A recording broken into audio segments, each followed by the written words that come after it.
வணக்கம் தமிழா. நம்முடைய தமிழ் ஐஏஎஸ் அகாடமியில் டிஎன்பிசி கணிதம் இலவச பயிற்சி வழங்கிட்டு இருக்கோம். இது வால்யூம் 2. ஸோ வால்யூம் 1ல் வந்து பார்த்தீங்கன்னா கிட்டத்தட்ட 60 நாட்கள் இலவச பயிற்சி வழங்கணும். இந்த வால்யூம் 2 கிட்டத்தட்ட டே 13 கிட்ட மட்டும் கண்டினியூஸ் வீடியோ கொடுத்துருக்கோம். இன்னைக்கு எந்த கொஸ்டின் அனலைஸ் பண்ணி பார்க்க போறோம் அப்படின்னா 25/5/2019 அந்த புரோட்டோர் இன் மியூசியம் தேர்வில் கேட்கப்பட்ட கணித வினாக்களை தான் பகுப்பாய்வு செஞ்சு பார்க்க போறோம். ஸோ ஒவ்வொரு கொஸ்டின் ரொம்ப ரொம்ப முக்கியம். ஸோ வீடியோ முழுமையாக பாருங்க. வீடியோ பிடிச்சா மறக்காம லைக் ஷேர் பண்ணியிருக்கேன். ஸோ அதே மாதிரி நான் நிறைய பேர் நம்மளோட சேனல் வீடியோ பார்த்துட்டு இருக்காங்க கண்டினியூஸாக. ஸோ சப்ஸ்கிரைப் பண்ணாமல் போயிருங்க. சப்ஸ்கிரைப் பண்ணாதவங்க சப்ஸ்கிரைப் பண்ணுற வீடியோ பாருங்க. ஸோ உங்களுக்கான வீடியோஸ் அடுத்தது வந்து கொண்டே தான் இருக்கும். First question. ஸோ இந்த கொஸ்டின் பாருங்க, படங்கள் கொடுத்துட்டு ஸோ ஒரு கொஸ்டின் இந்த இடத்துல நீங்கள் என்ன நம்பர் வரும்னு கேட்கலாம். ஓகே பாருங்க. So 1, 2, 6, 24, 120 dash 5040 1080. ஸோ இப்போ இங்கே எனக்கு என்ன ஆன்சர் வரும் கேட்குறாங்க. கண்டுபிடிக்கலாங்களா? சரி பாருங்கவே. 1 2 அதே மாதிரி 2 இருந்து 3 பெருக்குனா 6, 6ல இருந்து 4 பெருக்குனா 24, 24ல இருந்து 5 பெருக்குனா 120. அப்ப 120 எதை பெருக்கணும் பாருங்க. ஓகே ஃபர்ஸ்ட் 2ஆல பெருக்கிறேன், அடுத்து 3ஆல, அடுத்து 4ஆல, அடுத்து 5ஆல, அடுத்து என்ன பண்ணும் 6ஆல பெருக்கணும். ஓகே அப்ப 6ஆல பெருக்கினா எனக்கு எவ்வளவு வரும்னு பார்க்கணும். 6ஆல பெருக்கினா எவ்வளவு வரும்? 720 வரும். ஆன்சர் எவ்வளோ? 720. ஓகேங்களா? ஸோ அவ்வளோதான். அப்போ answer option second answer 720. Next, ஒரு பள்ளியின் விழாவிற்காக சாரா கேக் செய்தாள். ஒரு கேக்கின் அடக்க விலை ரூபாய் 55. அவள் ஒவ்வொரு கேக்கையும் ரூபாய் 11 லாபத்திற்கு விற்கிறாள். 25 கேக்குகளை விற்றிருந்தால் விற்பனை விலையை காண்க. ஓகே ஒண்ணுமே இல்லை. நான் வாங்கி அடக்க விலை எவ்வளோ? 55 ரூபா. நான் என்ன பண்றேன்? 11 ரூபாய் லாபத்துல விற்கிறேன். 11 ரூபாய் லாபத்துல விற்கிறேன்னா அப்ப விற்ற விலை எவ்வளவுக்கு இருக்கும்? நான் வாங்கினது 55 ரூபாயா? அப்ப அதுல 11 கூட்டம் எவ்வளவு வரும்? 66 ரூபாய்க்கு நான் விற்பேன். 55 ரூபாய்க்கு வாங்கின பொருளை 66 ரூபாய் விற்கிறதுனாலதான் எனக்கு 11 ரூபாய் லாபம் கிடைக்குது. அப்போ ஒரு கேக் 66 ரூபானா மொத்தத்துல கேக் 25 கேக்ல விற்கிறேன். அப்ப 25 கேக்கோட விலை எனக்கு எவ்வளவு வரும்? அப்படியே பெருக்கணும். 66 × 25 அப்ப எவ்வளவு வரும்? 30 மீதி 3 33, 12 மீதி 1 13. ஸோ அப்போ 0 5 6 1. ஸோ அப்போ எவ்வளோ வருது? 1650 ரூபாய்க்கு விற்பனை செய்வாங்க. ஒரு கேக் 11 ரூபா லாபம் அப்படின்னா மொத்த கேக்கையும் விற்றாங்க அப்படின்னா 1650 ரூபாய்க்கு விற்பாங்க. நெக்ஸ்ட், இரு பகடைகள் ஒரே சமயத்தில் வீசப்படும் பொழுது கூடுதல் 7 கிடைக்க நிகழ்தகவு என்ன? அப்ப நிகழ்தகவு அப்படின்னாலே ஃபார்முலா மொத்த நிகழ்வு மேல பெறப்பட்ட நிகழ்வு. ஓகேங்களா? சோ மொத்த நிகழ்வு எவ்வளவு வரும் பாத்தீங்கன்னா 2 பகடை உருட்டுறாங்க. அப்ப 2 பகடையில் வீசினாங்க அப்படின்னா மொத்தம் 36 நிகழ்வு கிடைக்கும். அடுத்து பெறப்பட்டது அப்படின்னா அவங்க என்ன சொல்றாங்க அதை கண்டுபிடிக்கும். ஓகே என்ன சொல்றாங்க? கூடுதல் 7 வரும்னு சொல்றாங்க. ஓகேவா? கூட்டினா 7 வரக்கூடிய நம்பர் என்னன்னு பார்ப்பேன். ஓகே கூட்டினா 7 வரணும். அந்த நம்பர் எப்படி இருக்கணும்? 1ல இருந்து 6 வரைக்கும் உள்ள நம்பர் தான் பயன்படுத்தணும். அப்ப 1ஐயும் 6ஐயும் கூட்டினா 7. அது அப்படியே திருப்பி போட்டா 6ஐயும் 1ஐயும் கூட்டினா 7. அடுத்து 2ஐயும் 5ஐயும் கூட்டினா 7, 5ஐயும் 2ஐயும் கூட்டினா 7. அடுத்து 3ஐயும் 4ஐயும் கூட்டினா 7, 4ஐயும் 3ஐயும் கூட்டினா 7. வேற ஏதாவது 2 நம்பர் கூட்டினா 7 வருதான்னு பாருங்க. கண்டிப்பா வராது. எத்தனை தான் வரும்? மொத்தம் 6 நிகழ்வு தான் எனக்கு வரும். ஓகே அப்ப பெறப்பட்டது எவ்வளோ? 6 நிகழ்வுகள். இப்ப பெறப்பட்டது 6, மொத்தம் 36. இப்ப அடிச்சா எனக்கு எவ்வளவு வரும்? 1/6. அவ்வளவுதான். Answer option A. நெக்ஸ்ட், வருட கூட்டு வட்டி 20% இருக்கும்போது காலாண்டுக்கு வட்டி கணக்கிடப்படுகிறது எனில் ரூபாய் 16,000க்கு 9 மாதங்களுக்கு கிடைக்கக்கூடிய கூட்டு வட்டி எவ்வளவு? ரொம்ப சிம்பிளான கொஸ்டின். ஒரு வருடத்துக்கு தான் எனக்கு எவ்வளவு வட்டி? 20%. ஒரு வருடத்துக்கு 20%. அப்ப 6 மாதத்துக்கு எவ்வளவு வரும்? 6 மாதம் என்னது? அரை வருடமா? அப்ப இல்ல பாதியாக்குனா 10%. அப்ப 6 மாசத்துக்கு 10%னா 3 மாசத்துக்கு எவ்வளவு வரும்? 6ல 10 3. அப்ப 10ல 10 எவ்வளோ? 5.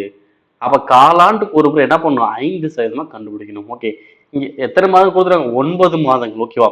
அப்ப நீங்க 3 மாதமாக எத்தனை முறை கண்டுபிடிக்கணும்? 3 முறை நீங்க வட்டி கண்டுபிடிக்கணும். ஓகேவா? ஃபர்ஸ்ட் 3 மாதம் வட்டி கண்டுபிடிப்பீங்க. அடுத்து 3 மாதம் வட்டி கண்டுபிடிச்சா 6 மாசம் ஆகும். அடுத்து ஒரு 3 மாதம் கண்டுபிடிச்சுன்னா 9 மாதம் எனக்கு ஆயிரும். ஓகேவா? ஸோ ஃபர்ஸ்ட் ஸ்டார்டிங் அமௌண்ட் இருக்கு 16,000 ரூபாய் இருக்கு. ஓகே 16,000 ரூபாய் எத்தனை சதவீதம் கண்டுபிடிக்கணும்? 5% தான் நான் 3 முறை கண்டுபிடிக்க போறேன். ஓகே, ஃபர்ஸ்ட் 5% கண்டுபிடிப்போம். இந்த 16,000த்துல 5% வரும், 10% 1600. அப்ப 5% வரும் 800. அப்ப 16,800. ஓகேவா? முதல் வருடத்துக்கான கூட்டு வட்டி எவ்வளோ? 800 ரூபாய். ஓகே, மொத்த தொகை எவ்வளோ? 16,800. இப்போ இந்த 16,800ல 5% எவ்வளோ வரும் பார்ப்போம். எவ்வளோ வரும்? 1680ல எவ்வளோ? பாதி எவ்வளோ வரும்? 840. அப்ப 0 4 16, இங்க ஒரு 1 7 1. அப்ப இரண்டாம் ஆண்டுல, அதாவது முதல் 3 மாதம் 800 ரூபாய், அடுத்த 3 மாதம் 840 ரூபாய்.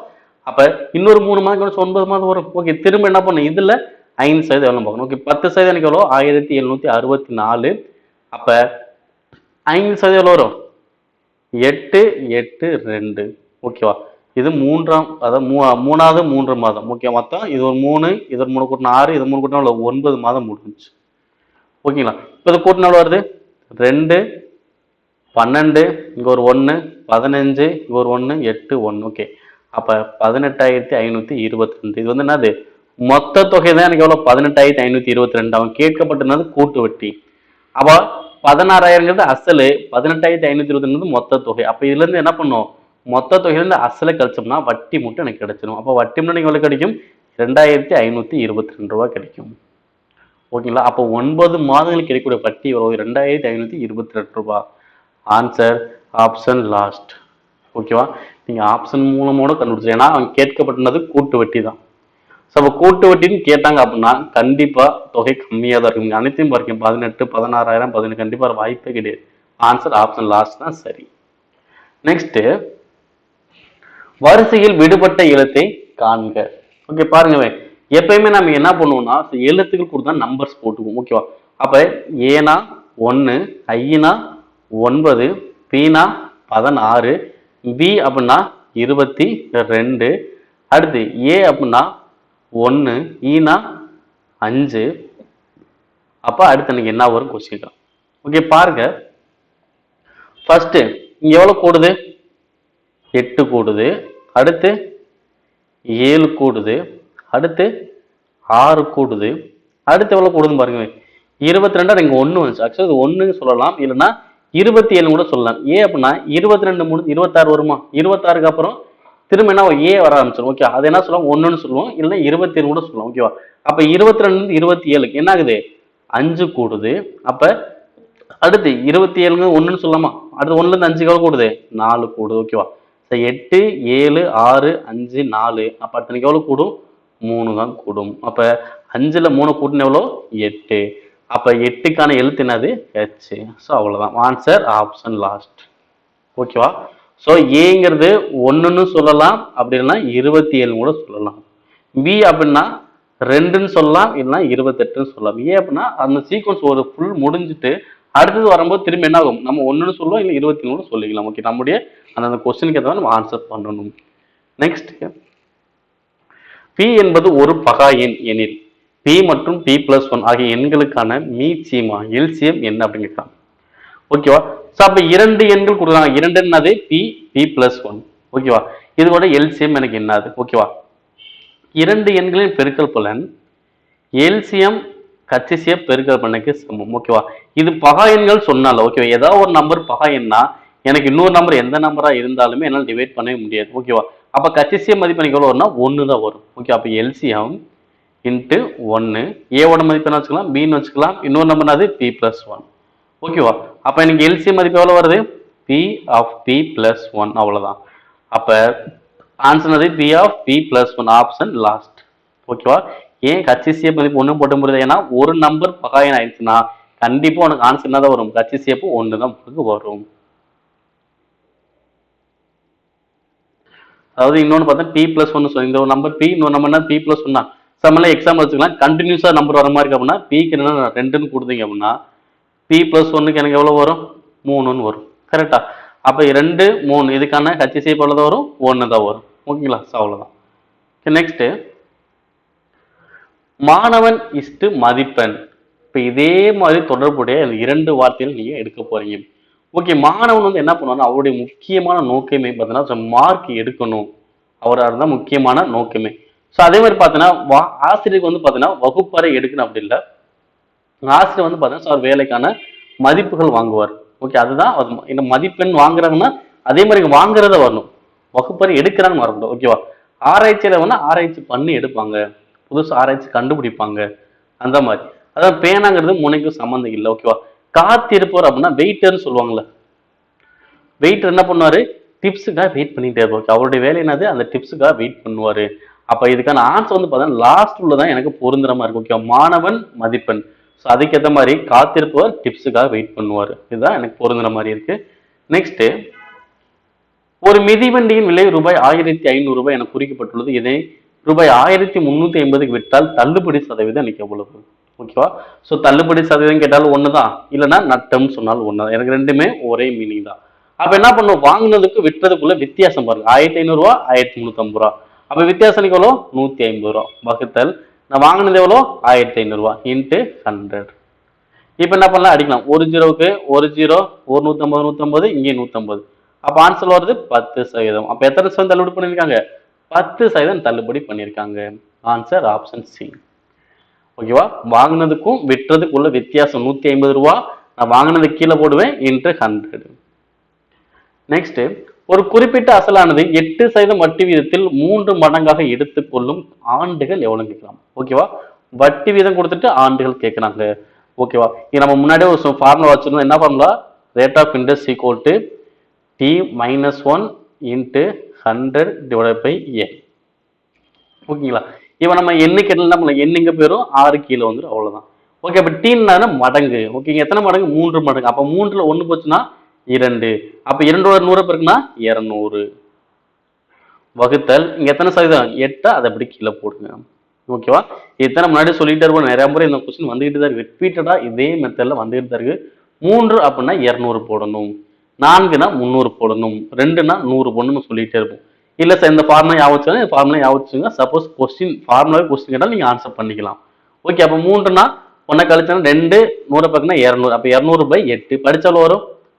1 8 2 16, மீதி 4, 40ல 5. ஸோ ஆன்சர் வரும் 25 ஆண்டுகள் எனக்கு ஆகும். Answer option C. நெக்ஸ்ட், இரு கூம்புகளின் கன அளவுகளின் விகிதம் 1:4 மற்றும் அவற்றின் விட்டங்களின் விகிதம் 4:5 எனில் அவற்றின் உயரங்களின் விகிதம் என்ன அப்படின்னு கொஸ்டின் கேட்கலாம். ஓகேவா? ஸோ இங்க வந்து விட்டங்களின் விகிதம் சொல்லியிருக்காங்க. அப்ப ஆரங்களின் விகிதம் என்ன வரும் பார்த்தீங்கன்னா, விட்டங்கள் விகிதம் தான் ஆரங்களின் விகிதம். அதெல்லாம் ஒன்றும் பிரச்சனை கிடையாது. ஓகேங்களா? விட்டங்கள் விகிதமும் ஆரங்கள் விகிதம் எப்படிதான் இருக்கும்? சேமா தான் இருக்கும். ஓகேங்களா? தனக்கு விட்டம் ஒரு ஆரம்னா பாதி நினைக்காதீங்க, ஆரமும் அதே விகிதம் தான். ஓகேங்களா? இப்போ எக்ஸாம்பிள் சொல்லணும் அப்படின்னா, என்ன சில பேர் புரியணும் அப்படின்றத சொல்றேன். இப்போ என்ன சொல்லலாம், இது 20 25ன்னு வச்சுக்கோம். ஓகே, 4 5 தானே. இப்ப விட்டம் எனக்கு எவ்வளவு வருதுன்னா, ஆரம் எனக்கு எவ்வளவு வரும்? 10 12 வரும். ஓகேவா? 10 12 அடிக்க முடியுமா? 4 1 10, 4 2 10, 5 2 12. அதே தானே வருது. ஓகே, அதனால விட்டம் விகிதம் கொடுத்தாலும் ஆர விகிதம் கொடுத்தா எனக்கு ஒண்ணுதான். ஓகேவா? இங்க கன அளவு கொடுத்துரும். ஓகே, அப்ப விகிதம் கேட்கிறாங்க. அப்ப விகிதம் கேட்ட எப்படி கண்டுபிடிப்போம் அப்படின்னா, ஃபர்ஸ்ட் ஒரு கன அளவு எப்ப வச்சுக்கலாம், 1/3 by r1 squared h1 divided by 1/3 by r2 squared h2. Okay, இதோட கன அளவு விகிதம் 1:4. இப்போ 1:4 எப்படி வச்சுக்குவேன், நான் 1/4ன்னு வச்சுக்குவேன். 1/4. இங்க ஆர்த்தோட விகிதத்தை அப்ளை பண்ணலாம். அப்ப எனக்கு என்ன பாத்தீங்கன்னா, ஃபர்ஸ்ட் காமனா இருக்கு 1/3 1/3 அடிச்சிடலாம், பையும் பை கேன்சல் பண்ணிடலாம். ஓகேங்களா? இங்க r1 வேற r2 வேற, அதை நம்ம அடிக்க கூடாது. h1 வேற h2 வேற, அதை நம்ம அடிக்க கூடாது. ஓகேவா? இங்க r1 என்னது 4, r2 எவ்வளோ 5. அப்ப 4 square into h1 divided by 5 square into h2 equal to 1/4. இப்போ நமக்கு தேவை என்னது, h1 பை h2 தானே.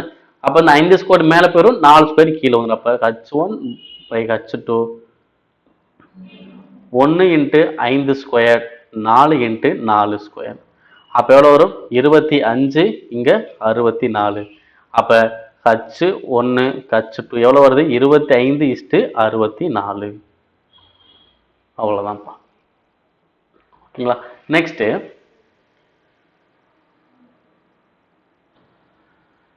a minus 3 cube plus b minus 3 cube plus c minus 3 cube divided by 9a minus b b minus c c minus c எனக்கு என்ன வரும்? So ரொம்ப சிம்பிள்னா actually இது என்ன கான்செப்ட் பார்த்தீங்க அப்படின்னா இப்போ ஏ மைனஸ் பி என்ன வச்சுக்கிறேன் எக்ஸ்ன்னு வச்சுக்கிறேன், பி மைனஸ் சி வந்து பார்த்தீங்கன்னா ஒய், சி மைனஸ் சி வந்து பார்த்தீங்கன்னா இசட். ஓகேவா? ஸோ அப்போ எனக்கு இந்த ஃபார்முலா எப்படி வரும் பார்த்தீங்கன்னா x cube plus Y cube plus Z cube divide by 9abc. இதுக்கு என்ன ஆன்சர்னு கேட்கலாம். ஓகேவா? ஸோ இந்த பார்த்து x cube plus Y cube plus Z cube இந்த மாதிரி வரதில்ல, x plus y plus z இதோட மதிப்பு 0 அப்படின்னா எக்ஸ் ஒய் இசட் இதோட கூடுதல் வந்து 0 அப்படின்னா என்ன ஃபார்முலா வரும் பார்த்தீங்கன்னா 3abcன்னு சொல்லுவாங்க. அதாவது X cube plus Y cube plus Z cube மதிப்புனாது 3xyz. ஓகேவா? எக்ஸ் யூஸ் பண்ணா இங்கே எக்ஸ் தான் வரும், 3xyz அவ்வளோதான். ஓகே, அப்போ xyz கூடுதல் 0 வருதான்னு பாருங்க. 0 ஏன்னா ஏக்கு minus cancel, minus b b cancel, minus c c cancel. Okay, அப்போ xyz கூடுதல் 0 தான் வருது. அப்போ x cube plus Y cube plus Z cube மதிப்பு எனக்கு என்ன வரும்? 3xyz தான் எனக்கு வரும். ஓகேவா? சார் இங்கேயும் அதுதான் xyz, இந்த எக்ஸ் இது ஒய் இசட். ஓகே, அப்போ 3xyz தான் எனக்கு வரும். அப்போ இங்கே பாருங்க, அப்போ x cube y cube plus Z cube மதிப்பு என்னது? 3xyz divided by 9xyz. அப்போ xyz xyz கேன்சல், ஒரு 3 3 3 9 அப்போ ஆன்சர் வருது 1/3. ஓகேவா? சாரிப்பா. ஸோ நமக்கு வந்து கன்ஃபியூஸ் பண்ண ஏபிசிலேருந்து என்னது xyz தான், இங்கேயும் xyz தான். ஓகேவா? ஏ மைனஸ் பிங்கிறது எக்ஸ், பி மைனஸ் சினா ஒய், சி மைனஸ் சினா இசட். அப்போ இதுக்கு அப்ளை பண்ண ஃபார்ம் இப்படி வந்துருச்சு. ஸோ வந்தக்கப்ப என்ன செக் பண்ணி பார்க்கணும்னா இந்த மூணுமே கூட்டினா 0 வந்துச்சு அப்படின்னா என்ன ஃபார்முலா வரும்னா X cube plus Y cube plus Z cube equal to 3xyzன்னு வரும். அப்போ நான் கூட்டி பார்த்தா 0 தான் வந்துச்சு. அப்போ ஃபார்ம் என்னது? இந்த மூணு இதுக்கான ஃபார்ம் என்னது? 3xyz. அதுதான் அப்ளை பண்ணியிருப்போம், அவ்வளோதான். ஆன்சர் 1/3. நெக்ஸ்ட், ஒரு வட்டக்கோண பகுதியின் வில்லின் நீளம் 15 சென்டிமீட்டர், ஆரம் 10 சென்டிமீட்டரில் அதன் சுற்றளவை காண்க. வட்டக்கோண பகுதியின் சுற்றளவு கேட்கிறாங்க. அப்போ வட்டக்கோண பகுதியின் சுற்றளவு கேட்டாங்கன்னா ஃபார்முலா L plus 2R. ஓகேவா? எல்னா வில்லின் நீளம் எவ்வளோ? 15 பிளஸ் 2 ஆரம் மதிப்பு எவ்வளோ? 10. அப்போ 15 பிளஸ் 20 இப்போ கூட்டின எவ்வளோ வரும்? 35. சுற்றளவு எவ்வளோ வருது? 35 சென்டிமீட்டர். நெக்ஸ்ட், ஒரு தொகையின் 12% என்பது ரூபாய் 1080 எனில் அந்த தொகையை காண்க. ஓகேவா? 12% எவ்வளவா? 1080 தான். அப்ப அந்த தொகை எவ்வளவு? 100%. அப்ப 100% எனக்கு என்ன வரும்? ஓகேவா? சதவீதம் பொறுத்த நேர்மாறு தான். அப்ப இந்த ரெண்டு மதிப்பும் தலைகீழா போடுவோம். 100/12 × 1080. இப்ப அடிக்கலாம். ஒரு 12 9 12 108 பின்னாடி ஒரு 0 90. அப்ப 100 90 இருக்குன்னா 9000. அப்ப அந்த தொகை எனக்கு எவ்வளோ? 9000 ரூபாய். நெக்ஸ்ட், இரு இலக்க எண்ணின் இலக்கங்களின் கூடுதல் 15, அவற்றின் வித்தியாசம் 3 எனில் அந்த எண் யாது? ஓகே, இலக்கம் கூட்டினா 15 வரணும். ஓகே, பாருங்க 6ஐயும் 9ஐயும் கூட்டினா 15 கரெக்ட் தான். 6 9 வித்தியாசம் எவ்வளோ? 3 கரெக்ட் தான். அப்ப அந்த எண் 69 சொல்லன்னு பார்த்தோம் அப்படின்னா இங்க 96 பாருங்க, 9 6 கூட்டினா 15 தான். 9 6 வித்தியாசம் எவ்வளோ? 3 தான். ஓகேவா? எனக்கு இங்கேயும் கரெக்டாக தான் வருது. ஓகேவா? இதுவும் வர மாதிரி இருக்கு, இதுவும் வர மாதிரி இருக்கு. அதே மாதிரி இங்க பாருங்க 7 8 கூட்டினா 15 கரெக்ட், வித்தியாசம் வருது 1 தான் வரும். ஸோ அப்போ எனக்கு இது வர வாய்ப்பே இல்லை. ஓகேவா? எனக்கு ரெண்டு வர மாதிரி இருக்கனால என்னால் என்ன பண்ண கரெக்டாக ஒரு ஆன்சர் சொல்லவே முடியாது. ஓகே, எனக்கு இன்னொரு ஏதோ ஒரு கான்செப்ட் கொடுத்துருந்தாங்கன்னா இந்த ரெண்டுல எனக்கு இதான் ஆன்சர் சொல்ல முடியும். பட் இந்த கொடுத்த இரண்டு தகவல் வச்சு என்ன பண்ண ஆன்சர் பண்ண முடியாது. ஓகேவா? ஆன்சர் என்ன பண்ணலாம்? இப்போதைக்கு காண இயலாது அப்படின்னு தான் சொல்ல முடியும். எனக்கு ஏதாவது இன்னொரு கண்டென்ட் எக்ஸ்ட்ரா கொடுத்துருந்தாங்கன்னா எனக்கு இந்த ரெண்டு ஆன்சர் எது வரும் நம்ம சொல்ல முடியும். ஓகேவா? ஆன்சர் அது காண இயலாது. நெக்ஸ்ட், எஸ்ஸின் மாற்றமானது ஆரின் மாற்றத்திற்கு நேர்மறை. அப்ப நேர்மறை அப்படின்னா எஸ் ஈக்குவல் டு கேஆர் அப்படின்னு சொல்லுவோம். கேன்னா மாறின்னு சொல்லுவோம்ல. இப்போ எஸ் ஈக்குவல் டு கேஆர். அடுத்து டீயின் மாற்றமானது ஆரின் மாற்றத்துக்கு எதிர்மறை. அப்ப டீயின் மாற்றமானது எப்படி இருக்குமா? ஆருக்கு எதிர்மறை. அப்ப எதிர்மறை அப்படின்னா வகுத்துல வச்சுக்குவோம். அப்ப k/r. ஓகேவா? அவ்வளவுதான். Okay, s is equal to kr, t is equal to k/r. Okay, பாருங்க கொஸ்டின் என்ன கொடுத்தாங்க? r is equal to 20, s is equal to 40, t is equal to 10 என்ற மதிப்புகளை பெறுகிறது. r இன் மதிப்பு 10 என்று அமையும் போது t இன் மதிப்பு என்ன? ஓகேவா? ஃபர்ஸ்ட் இந்த மதிப்பு எடுங்குவேன். இப்ப r வந்து 20, டி வந்து 10 இருக்கு. ஓகேவா? இப்போ R20 டி வந்து எனக்கு எவ்வளோ 10. இது அப்படி இங்க வாங்க. ஏ அப்படின்னா இங்க தான் R1 டி இருக்கு. அப்ப இதை மட்டும் தான் எடுத்துக்க போறேன். அப்ப டி மதிப்பு எனக்கு எவ்வளோ 10, கே மதிப்பு தெரியாது, ஆர் மதிப்பு எவ்வளோ 20. இப்போ என்ன ஆகும்? கே மதிப்பு என்ன? இந்த 20 10 பேருக்கும் எவ்வளோ வரும்? 200. அப்ப கே உடைய மதிப்பு எவ்வளோ வருது? 200 வருது. இதை அப்படியே வச்சுக்கோங்க. இப்போ நெக்ஸ்ட் அவங்க ஒன்று கொடுத்துருக்காங்க. என்ன கொடுத்துறான்? ஆர் மதிப்பு கொடுத்தாச்சு. ஓகேவா? இப்போ ஆர் மதிப்பு எனக்கு எவ்வளோ கொடுத்துருக்கான்? 10ன்னு கொடுக்குறான். எனக்கு கே மதிப்பு எவ்வளோன்னு தெரியும்? 200ன்னு தெரியும். அப்ப டி மதிப்பை கண்டுபிடிக்க முடியுமா? இப்போ இங்க அதே ஃபார்மா தான். T equal to K by R. அப்ப டி மதிப்பு எனக்கு தெரியாது. கே மதிப்பு எவ்வளோ? 200. ஆர் மதிப்பு எவ்வளோ கொடுத்தான்? 10 கொடுத்தான். ஒரு ஜீரோக்கு ஒரு ஜீரோ. அப்ப டீயோட மதிப்பு எனக்கு எவ்வளோ வரும்? 20 வரும். Answer option A. ஓகேவா? இது வந்து பார்த்தீங்கன்னா நேர்மறை அப்படின்னு சொன்னாங்கன்னா நேர் தகவல் இருக்கு அப்படின்னா கேயோட இது ஆறு பெருக்கணும். எதிர் தகவல் இருக்குன்னா கே பை ஆர்னு சொல்லணும். அவ்வளவுதான். ஓகேவா? இங்க எந்த லெட்டர் சொல்லணும் அது கீழே போயிடும், கே வந்து மேலே வந்துடும். அவ்வளவுதான். நெக்ஸ்ட் 37 என்ற கலப்பு பின்னத்தில் எவ்வளவு 1/8 என்ற பின்னம் இருக்கும்? அப்ப இந்த நம்பரால இந்த நம்பரை வகுக்க போறேன். அவ்வளவுதான். 37ஆல 1/8 வகுக்க போறேன். ஓகே பாருங்க, 37ல எத்தனை 1/8 இருக்கு? இதான் கொஸ்டின். 37ல எத்தனை 1/8 கேட்டான். அப்ப 37 இப்ப சுருக்கலாமா? சுருக்கம் எவ்வளவு வரும்? 75/2. இந்த 1/8 மேல வந்துச்சுன்னா 8/1. 1 2 4 2 8. அப்ப 75 நாங்க எனக்கு எவ்வளவு வரும்? 300 வரும். ஓகேங்களா? அவ்வளவுதான். Answer option A. ஓகேவா? அப்ப 37ல 300 1/8 வந்து பின்னமாக இருக்கும். நெக்ஸ்ட், பின்வருவற்றுள் எது உயர்ந்த சதவீதம்? ஓகே, அதாவது எந்த பின்னம் உயர்ந்த பின்னம் அப்படிங்கிறதாலும் சரிதான், உயர்ந்த சதவீதம் கேட்டாலும் சரிதான். இப்ப இந்த மாதிரி கொஸ்டின் என்ன பண்ண போறேன்னா, இந்த 4 பின்னத்தையும் பாருங்க, பகுதி வந்து பெருசா இருக்கணும். ஓகே, பகுதி பெருசா இருந்துச்சுன்னா ஈஸியா ஆன்சர் பண்ணுங்க. பாருங்க, 384 540 பெருசா தான் இருக்கு, இதுவும் பெருசா தான் இருக்கு, இங்கேயும் அதிகமா தான் இருக்கு, இங்கேயும் அதிகமா தான் இருக்கு. ஓகே, இப்படி இருந்துச்சுன்னா ஒவ்வொன்றுக்கும் டிஃபரன்ஸ் பாருங்க.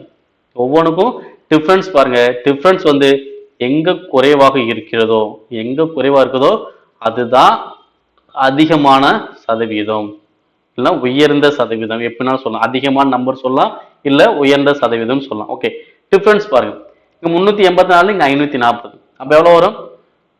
இது 400 வச்சுக்கிட்டே அப்படின்னா 140, 156. இங்க எவ்வளவு வரும்? 600னா 130. இங்க 75. இங்க 500னா அப்படின்னா 160, 180. ஓகேவா? இப்போ 156, 130, 180, 75. எங்க வித்தியாசம் கம்மியா இருக்கு? 75 தானே. அப்ப எனக்கு இதுதான் உயர்ந்த சதவீதம், இதுதான் மிகப்பெரிய பின்னம். அப்படிதான் கண்டுபிடிக்கணும். ஓகேங்களா? நம்ம அடிச்சு பார்க்கறதோட இந்த மாதிரியும் நம்ம கண்டுபிடிக்கலாம். Next, 2 cube into 3 square into 5, 2 square into 3 cube into 5 square மற்றும் 2/4 இன்ட்டு 3 இன்ட்டு 5 கியூப் இன்ட்டு 7 ஆகிய எண்களுக்கு மீ போவா. மீ போவானா அடிமானம் பொதுவானதா இருக்கணும். அடிமானம் பொதுவானது, அதுல அடுக்கு சிறியதா இருக்கும். ஓகே, அப்ப இங்க 2 கியூப், இங்க 2 ஸ்கொயர், இங்க 2/4. அப்ப 2 வந்து அனைத்திலுமே காமனா இருக்கு. இதுல அடுக்கு சிறியது என்னது? 2 ஸ்கொயர் இன்ட்டு அடுத்து 3 ஸ்கொயர், 3 கியூப், 3. இப்போ 3மே அனைத்திலுமே இருக்கு. இதுல அடுக்கு சின்னது வெறும் 3 தான் அடுக்கு சிறியது இன்ட்டு அடுத்து 5 ஸ்கொயர், 5 கியூப். எது சின்னது? 5 தான் சின்னது. ஓகேவா? அடுத்து வேற எதுவும் காமனா இருக்கா? வேற எதுவுமே இல்லை. 7 வந்து ஒரு இடத்துல இருக்கு, அதை எழுதக்கூடாது. ஓகேவா? அப்ப எனக்கு என்ன ஆன்சர் வரும்? 2 ஸ்கொயர் எவ்வளோ? 4, 3 இன்ட்டு 5. ஸோ இப்போ எவ்வளோ வரும்? 4 3 12, 12 60. Answer option second. நெக்ஸ்ட், ஏ என்பவர் பி யின் சகோதரன், சி என்பவர் பி யின் மகள், டி என்பவர் சி யின் மகள் எனில் ஏ என்பவர் டி யின் என்ன ஒருங்கிக்கலாம்? ஓகே பாருங்க, ஏ என்பவர் பி யின் சகோதரன், ஏ என்பவர் பி யின் சகோதரன். அப்ப சகோதரன் அப்படின்னா ஒரு ஆண். ஓகேவா? ஆண் அப்படின்னா நான் சதுரம் வச்சுக்குவேன். என்னுடைய கன்ஃபர்மேஷனுக்கு ஆண்னா சதுரம், பெண் அப்படின்னு என்ன பண்ணா சர்க்கிள் போட்டுக்கலாம். ஓகேவா? சரி. அப்ப ஏ என்பவர் பி யின் சகோதரன். அடுத்து சி என்பவர் பி யின் மகள். பி யின் மகள் தான் யாரு? சி. பி யின் மகள் யாரு? சி. அடுத்து டி என்பவர் சி யின் மகள். சி யின் மகள் யாரு? டி. ஓகே, அடுத்து என்ன சொல்லுவாங்க? எனில் ஏ என்பவர் டி க்கு என்ன உறவு? ஏ என்பவர் டீக்கு என்ன உறவுனா டீயின் தாத்தா, ஏன்னா ஒரு ஆண் தானே, அப்ப டீக்கு தாத்தா உறவு வரும், அவ்வளவுதான். ஆன்சர் தாத்தா. நெக்ஸ்ட், கீழ்காணும் வரைபடங்களில் எவை ஆயத்தொலைவு புள்ளிகளை வகுப்பு இடைவெளியின் மைய புள்ளிகளாக கொண்டுள்ளன? இதுக்கு வந்து பார்த்தோம்னா தியரி கொஸ்டின். இதுக்கான ஆன்சர் வந்து பார்த்தீங்கன்னா நிகழ்வெண் பலகோணம்னு சொல்லலாம், நிகழ்வெண் வளைவரைன்னு சொல்லலாம், ரெண்டுமே நான் சொல்லலாம். அப்ப ஆன்சர் என்ன வந்து பார்த்தீங்கன்னா ஆப்ஷன் லாஸ்ட். நான் ஆன்சரு பி மற்றும் சி இரண்டுமே எனக்கு சரியானது. Next 0.75 0.75 is to x w is to 5 is to 8 எனில் x இன் மதிப்பை காண்க. ஓகேவா, இது ஆக்சுவலி என்ன கான்செப்ட் பார்த்தீங்கன்னா விகித சமம். ஓகே, விகித சமம் எப்படி ஆன்சர் பண்ணா சென்ற ஒரு நம்பர் பெருக்கணும், ஃபர்ஸ்ட் லாஸ்ட் பெருக்கணும். ஓகேவா, அப்ப 5 into x is equal to 8 into 0.75. ஓகேவா, இப்போ என்ன பண்ணலாம் அடிக்கலாம். இப்போ அடிச்சாலும் வரும் ஓரஞ்சு 5, இங்க 0.1, இங்க 7 ஓரஞ்சு 5, மீதி 2 25ல 5, அப்ப 0.15.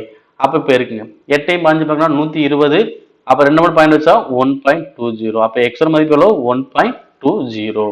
Answer option second. ஓகே, இது விகித சமம். அப்படின்னா சென்றோட நம்பர் இருக்கணும், ஃபர்ஸ்ட் லாஸ்ட்டையும் இருக்கணும், அதை சமப்படுத்தினா உங்களுக்கு ஈஸியாக ஆன்சர் வந்துடும். நெக்ஸ்ட், இரண்டு எண்களின் கூட்டுத்தொகை 12, பெருக்குத்தொகை 35, அதனுடைய தலைகீழ் எண்களின் கூட்டுத்தொகை என்ன?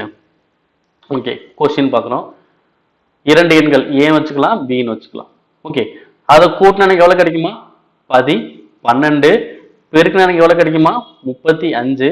இங்க என்ன சொன்னாங்க தலைகீழின் கூட்டுத்தொகைன்னு சொன்னாங்க. அப்ப ஏ தலைகீழ போட்டா 1/a, b தலைகீழ போட்டா 1/b, கூட்டுத்தொகைன்னு சொன்னாலும் கூட்டம். அப்ப எனக்கு என்ன வரும் கிராஸ் மல்டிப்ளை பண்ணலாமா?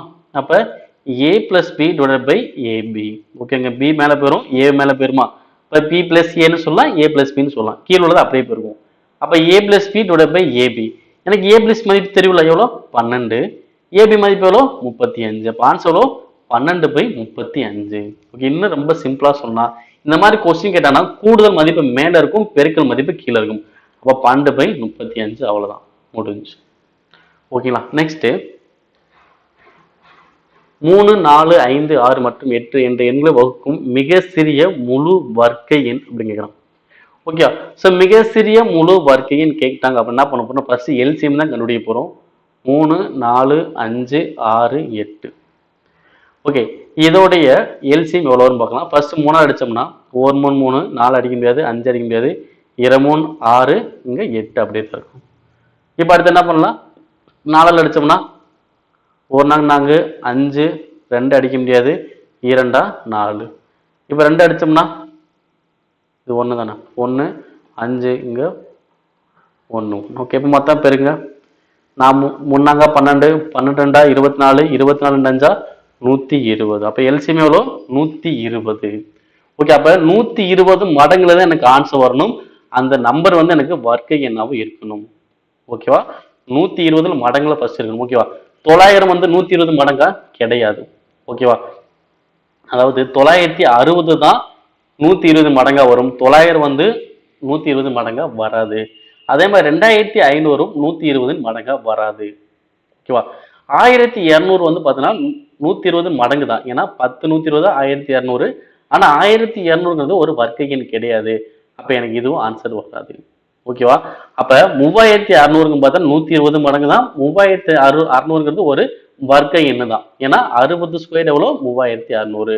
அப்ப ஆன்சர் ஆப்ஷன் லாஸ்ட். ஓகேங்களா, அவ்வளவுதான். அடுத்து ஒரு கனசதுரத்தின் கன அளவு 729 சென்டிமீட்டர் கியூப் எனில் அதன் மூளை விட்டம் எவ்வளோன்னு கேட்கலாம். ஓகேவா, இப்போ மூளை விட்டம் கண்டுபிடிக்கிற ஃபார்முலா வந்து பாத்தீங்க அப்படின்னா a√3. ஓகே, அப்ப a ஓட மதிப்பு தெரிஞ்சாதான் நம்ம மூளை விட்டம் கண்டுபிடிக்க முடியும். அப்ப கன அளவுல இருந்து அப்ப கன அளவு ஃபார்முலா அது a³. அப்ப a³ தான் 729. அப்ப a ஓட மதிப்பு எவ்வளோ 9. இங்க அப்படியே அப்ளை பண்ணிடலாமா? அப்ப a ஓட மதிப்பு 9√3. அப்ப மூளை விட்ட மதிப்பு எவ்வளோ 9√3. Answer option second. நெக்ஸ்ட் சுருக்குக. இங்க வந்து மொத்தம் 2 நம்பர் தான் வருதா, அப்ப 893 ஏன்னு வச்சுக்கலாம், 786 பின்னு வச்சுக்கலாம். அப்ப எனக்கு என்ன வரும் a plus b whole square minus a minus b whole square by A into B. அப்போ எனக்கு என்ன வரும்னு கேட்கலாம். ஓகேங்களா? ஆக்சுவலாக A plus B whole square minus A minus whole square formula பார்த்தீங்கன்னா 4ab. ஓகே, மேல் உள்ளதான ஃபார்முலா அது 4ab. கீழே என்ன இருக்கு? வெறும் ஏபி இருக்கு. அப்போ ஏபி ஏபி கேன்சல். அப்போ எனக்கு என்னது ரிமைனிங் இருக்கு? 4 தான் இருக்கு. அப்போ ஆன்சர் இங்கே எவ்வளோ? 4 தான் சரி. அவ்வளோதான். ஆன்சர் எவ்வளோ? 4. ஓகே, இந்த வீடியோவில் கொஸ்டின் பார்த்துருப்பீங்க. சில கொஸ்டின் உங்களுக்கு டஃப் ஆகும், சில கொஸ்டின் மேக்ஸிமம் கொஸ்டின் உங்களுக்கு ஈஸியாக தான் இருக்கும். ஸோ தொடர்ந்து இந்த வீடியோ வாட்ச் பண்ணிட்டு வாங்க. இந்த மாதிரிலாம் கொஸ்டின் கேட்பான்னு நினைக்காதீங்க. ஸோ 2019 பேட்டர்ன் வந்து அதே தான். ஓகே, மேக்ஸை பொறுத்தவரைக்கும் எந்த ஒரு பேட்டர்ன் மாற்றவே இல்லை. பழைய கொஸ்டின் இப்போ ரிப்பீட்டடாக வந்துக்கிட்டு தான் இருக்குது. அதனால் அந்த கொஸ்டின் நல்லா பார்த்துக்கிட்டே வாங்க. உங்களுக்கு ரொம்ப ரொம்ப முக்கியமான ஒரு டாபிக் கூட, மேக்ஸு மிஸ் பண்ணவே கூடாது. ஓகேவா? ஸோ இந்த வீடியோ இவ்வளோ நேரம் பொறுமையாக பார்த்துட்டு இருந்து ரொம்ப ரொம்ப நன்றி. ஸோ உங்கள் நண்பர்களுக்கு இந்த வீடியோ ஷேர் பண்ணுங்கள். இது வரைக்கும் நம்மளுடைய சேனலை சப்ஸ்கிரைப் பண்ணால் வீடியோ பார்த்துருந்தா கண்டிப்பாக சப்ஸ்கிரைப் பண்ணிட்டு போங்க. கூட ஒரு பெல் சிம்லையும் கிளிக் பண்ணுங்கள். இதை தகவல் நண்பர்களுக்கும் ஷேர் பண்ணுங்க. நன்றி.